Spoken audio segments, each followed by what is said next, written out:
La méditation de ce 18 août est intitulée « La valeur d'un homme ».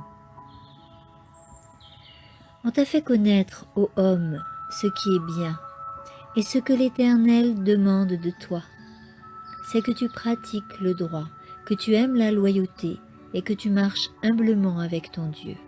Michée 6, 8.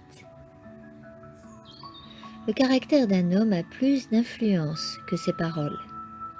Une vie paisible, conséquente et pieuse est une lettre vivante, connue et lue de tous les hommes. On ne peut pas feindre la sainteté. Elle irradie de l'intérieur.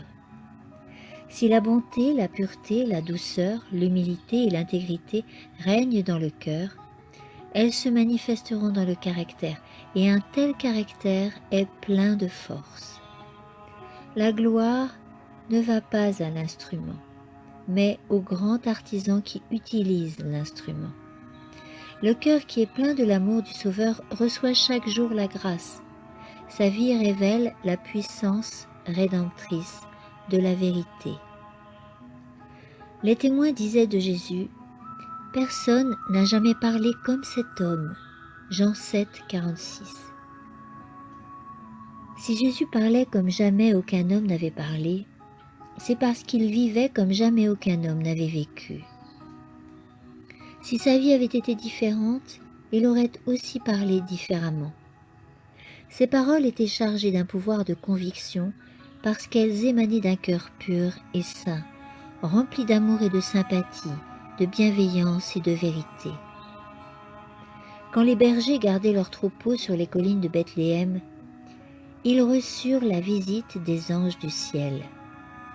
De même aujourd'hui, alors que l'humble ouvrier du Seigneur agit dans l'œuvre qui lui est assignée, les anges se tiennent à ses côtés, écoutant ses paroles et observant sa façon de travailler.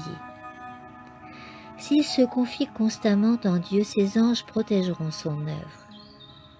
Le Seigneur examine et juge l'œuvre accomplie par son peuple. La religion pure parle d'elle-même. Elle transforme le caractère, qualifie la personne et fait du bien à ceux qui l'entourent. La valeur d'un homme ne se mesure pas à la position élevée, aux responsabilités qu'il occupe, mais à l'esprit chrétien qui le caractérise.